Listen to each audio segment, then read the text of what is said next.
আসসালামু আলাইকুম এভরিওয়ান, সবাই কেমন আছেন? আশা করছি সবাই খুব ভালো আছেন। আমরাও আল্লাহর রহমতে খুবই ভালো আছি। কালকে আমার ভিডিওতে আপনারা দেখেছেন যে আমার বাসায় মেহমান আসার কথা, তো আমি সব কিছু প্রস্তুতি করছিলাম।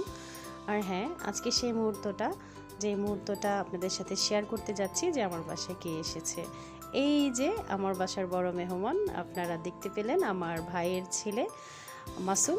মানে হচ্ছে আমার বাবার বাড়ি থেকে সবাই এসেছে আমাদের বাসায় আজকে ইফতার নিয়ে।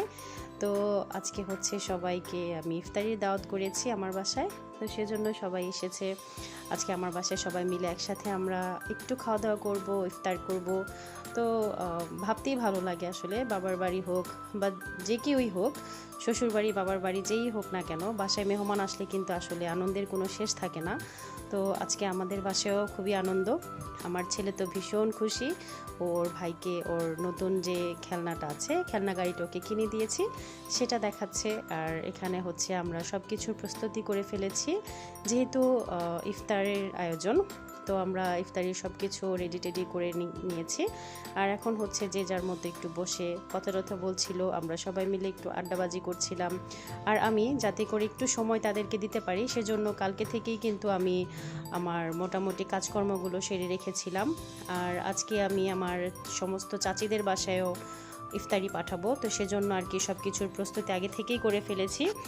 আমি কিন্তু কালকে ভিডিওতে আপনাদেরকে বলেছি যে আমার অনেকগুলো ইফতারি বানাতে হবে, রেডি করতে হবে। তো সেজন্য আমি কালকে থেকেই একটু প্রস্তুতি করছিলাম, কারণ একদিনে এক হাতে এত কিছু করা সম্ভব না। তো সেজন্য আমি কালকে থেকেই অনেক কিছু করে রেখেছি, যাতে করে আমার কাজকর্মগুলো একটু সহজ হয়। আর এই তো সন্ধ্যা হয়ে গেছে, এখন হচ্ছে আজান দেওয়ার পালা। তো আজানের আগে আমরা এক মুহূর্তে আমার বাবা সবসময়ই একটু দোয়া পড়ে, তো সেজন্য আমরা এখন সবাই মিলে ইফতারি সব কিছু রেডি টেডি করে নিচ্ছি। আর যেহেতু অনেক মানুষ একসাথে, সেহেতু ফ্লোরিং করেছি, তো ফ্লোরে এখন সবাই মিলে বসে গিয়েছি, আমরা একসাথে সবাই মিলে ইফতার করব। আর আমরা মুড়িটাকে মাখিয়ে খেতেই বেশি পছন্দ করি, সেজন্য ভাইয়া মুড়িটাকে এখন মাখিয়ে নেবে। তো এমনি একটু আস্তেও রাখবে, যে যেভাবে খেতে পছন্দ করে সেভাবেই খাবে। আর এই তো ফল টল সব কিছু কেটে নিয়েছি। আর এখন হচ্ছে সমস্ত মুড়িটাকে মাখানোর জন্য বুট, তারপর পেঁয়াজ ও আলুর চপ যা যা আছে সব কিছু দিয়ে খুব সুন্দর করে এখন একসাথে করে মেখে নিচ্ছে। আর এই তো পরিবারের সবাইকে নিয়ে ইফতারি করার আনন্দটাই কিন্তু অন্যরকম। আর বাসায় মেহমান আসলে বড়রা যতটা খুশি হয়, তার চেয়ে বেশি খুশি হয় বাচ্চারা। তো আমার ছেলে, আমার ভাইয়ের ছেলে, ওরা দুজন ভীষণ খুশি। আর ওরা দুজন সব সময় একত্রিত হতে পারলে তো কোনো কথাই নেই, পুরো বাড়ি একসাথে মাথায়। তো এই আর কি, এই হচ্ছে আমাদের আজকের ইফতারির আয়োজন। আমার বাবা, মা, আমার ভাই, ভাইয়ের বউ সবাই এসেছে, আমার বোনের ফ্যামিলির সবাই এসেছে। তো যাই হোক, আমরা এখন ইফতার করব। আমার বাবা এখন একটু দোয়া পড়বে, দোয়া পড়ে তারপর মোনাজাত করবে, এরপর হচ্ছে ইফতারির পালা। আর প্রতি রোজাতেই ভাইয়ারা যখন একদম খতম তারাবি শেষ হয়ে যায়, তখন আমার বাসায় আসে, কারণ তারাবি যাতে মিস না হয়ে যায় বা মিস হয়ে যাওয়ার একটা সম্ভাবনা থাকে। তো সব সময় তারাবি শেষ করে তারপর একদম রিল্যাক্সে আমার বাসায় আসলে তখন আমরা সবাই মিলে একবার ইফতার করি। আর ভাইয়ারা যে ইফতারিটা নিয়ে আসে, সেটা আমি আমার ফ্যামিলিতে সবার কাছে সবাইকে দিই, আমার চাচিদেরকে সবাইকে দিয়ে একসাথে আমরা ইফতারটা করি। তো যাই হোক, ইফতারি শেষে এখন এই যে ওরা ভাইরা বোনেরা সবাই মিলে খেলা নিয়ে ব্যস্ত, উনো খেলছে, আর আমরা কিন্তু চা নিয়ে ব্যস্ত। আর সন্ধ্যার পরে ইফতারির পরপর চাটা খেতে কিন্তু ভীষণ ভালো লাগে, একদম মনে হয় যে মুডটা একদম ফ্রেশ হয়ে যায়, মাইন্ডটা একটু ফ্রেশ হয়ে যায়, তারপর ক্লান্তি দূর হয়ে যায়।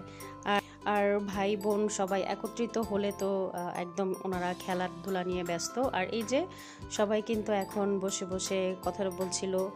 আর আমি এদিকে যেহেতু সবাই মিলে একটু কথা টথা বলছে, তো আমার তো সমস্ত রান্নাবান্না শেষ। এখন হচ্ছে আমি একটু সাদা করে পোলাওটা রান্না করে ফেলবো।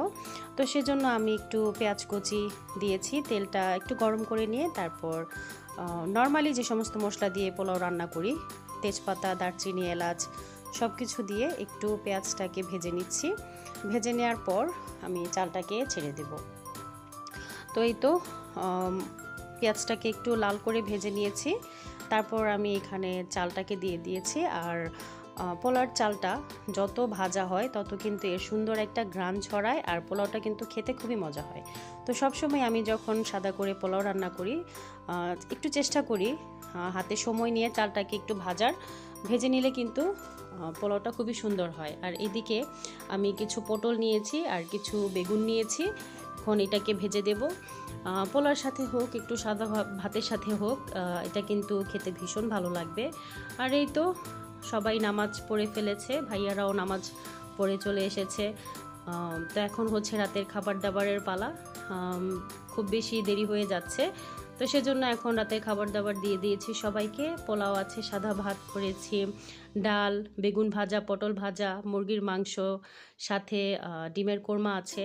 তো যেহেতু ইফতার খাওয়ার পর এত বেশি খাওয়া যায় না, তো হালকা পাতলাই রান্না করেছি আমি, খুব বেশি কিছু না। তো যাই হোক, এই হচ্ছে সবার খাওয়া দাওয়া। এখন সবাই খাওয়া দাওয়া করবে, তারপর একটু রেস্ট করে সবাই বাসায় চলে যাবে। আর যেহেতু রোজারও শেষ হয়ে এসেছে, আর খুব একটা রোজা বাকি নেই, তো এরপরে তো আবার ঈদের সব কিছু প্রস্তুতি নিতে হবে। ঈদের জন্য রান্নাবান্না আছে, আরও টুকিটাকি অনেক কাজ আছে ঘরের, তো সেগুলো নিয়ে ব্যস্ত হতে হবে। তো যাই হোক, আজকের ভিডিওটা এই পর্যন্তই। আজকের ভিডিওটা কেমন লাগলো সেটা অবশ্যই কমেন্টে জানাবেন। আর আমার ভিডিওগুলো যদি ভালো লেগে থাকে তাহলে আমার চ্যানেলটাকে অবশ্যই সাবস্ক্রাইব করবেন প্লিজ। সবাই ভালো থাকবেন, সুস্থ থাকবেন, আমাদের জন্য দোয়া করবেন, আমাদের পরিবারের জন্য দোয়া করবেন। আমরাও আপনাদের জন্য দোয়া করি। আপনারা যে যেখানে যেভাবে আছেন সবাই ভালো থাকেন। আল্লাহ হাফেজ, আসসালামু আলাইকুম।